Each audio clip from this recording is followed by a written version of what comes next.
Hello everyone, ഇന്നൊരു ശനിയാഴ്ചയായിരുന്നു. അപ്പം നമ്മൾ വിചാരിച്ചു ഇന്ന് നമുക്ക് സിറ്റിക്ക് വെളിയിൽ പോകാമെന്ന്. അങ്ങനെ നമ്മൾ ബാംഗ്ലൂർ സിറ്റിക്ക് വെളിയിൽ നമ്മുടെ കർണാടകയിൽ തന്നെയുള്ളൊരു ഗ്രാമത്തിലോട്ട് പോയി. സുലഭല എന്ന് പറയുന്നത് വളരെ രസമുള്ളൊരു സ്ഥലമാണ്. അതായത് ഇപ്പം നിങ്ങൾക്ക് കുറച്ച് ഫ്രഷ് എയർ, അതേപോലെ ഒരു പച്ചപ്പും ഹരിതാപ്പും ഒക്കെ ആസ്വദിക്കണമെങ്കിൽ തീർച്ചയായിട്ടും നിങ്ങൾ പോകേണ്ട ഒരു സ്ഥലമാണ് സുലഭല. ഇത് കൂടുതലും കൃഷിയാണിവിടെ. അപ്പം ഇത്തവണ അവിടെ പോയപ്പോൾ ഞാൻ 2-3 തവണ പോയിട്ടുണ്ട്. അപ്പോൾ ഇത്തവണ പോയപ്പോൾ ഞാൻ വിചാരിച്ചു നിങ്ങളെ അവിടുത്തെ മാർക്കറ്റൊക്കെ ഒന്ന് കാണിക്കാമെന്ന്. നമ്മൾ ഏകദേശം ഒരു 3:45 അവിടെ എത്തി. പക്ഷേ എന്താ പറ്റിയെന്ന് വെച്ചാൽ ഇന്ന് മാർക്കറ്റ് ക്ലോസ്ഡ് ആയിരുന്നു. എന്താണ് റീസൺ നമുക്കറിയത്തില്ല. അപ്പോൾ കഴിഞ്ഞ തവണ പോയപ്പോൾ നമുക്ക് മാർക്കറ്റിൽ കയറാൻ പറ്റി.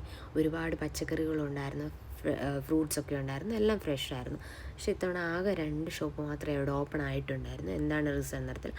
നമുക്ക് അത്യാവശ്യമുള്ള പച്ചക്കറിയും ഫ്രൂട്ട്സും വാങ്ങിച്ചിട്ട് പിന്നെ നമ്മൾ തിരിച്ച് നമുക്ക് പോകേണ്ട സ്ഥലത്തോട്ട് പോയി. അവിടുന്ന് കുറച്ചുകൂടെ നമുക്ക് പോകണമായിരുന്നു. അങ്ങനെ നമ്മൾ വീണ്ടും നമുക്ക് പോകേണ്ട സ്ഥലത്തോട്ട് പോയി. പക്ഷേ നമ്മൾ ആ പോകുന്ന വഴിയിലാണെങ്കിൽ പോലും നമ്മൾ ഭയങ്കരമായിട്ട് ആ സ്ഥലത്തിൻ്റെ ഭംഗി ഇങ്ങനെ ആസ്വദിച്ച് പോവുകയായിരുന്നു. അപ്പം നമ്മൾ ഇങ്ങനെ ഈ ബാംഗ്ലൂരൊക്കെ സിറ്റിയിൽ ജീവിച്ച് കഴിയുമ്പോൾ നമുക്ക് ഇങ്ങനെയുള്ളൊരു പ്രദേശത്തോട്ടൊക്കെ പോകുമ്പോൾ നമുക്ക് ഭയങ്കര സന്തോഷമായിരിക്കും തോന്നും.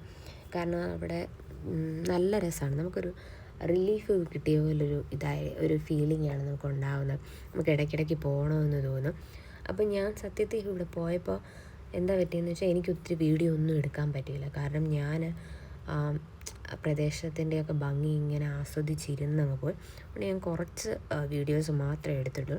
ഇതാണ് അവിടുത്തെ ഒരു നൈറ്റ് വ്യൂ, അതായത് ഒരു സന്ധ്യയായി വരുന്ന സമയമാണ് ഇത്. അപ്പോൾ നിങ്ങൾക്ക് എപ്പോഴേലും താല്പര്യപ്പെടുവാണെങ്കിൽ ഇടയ്ക്കൊന്ന് പോവുക, വിസിറ്റ്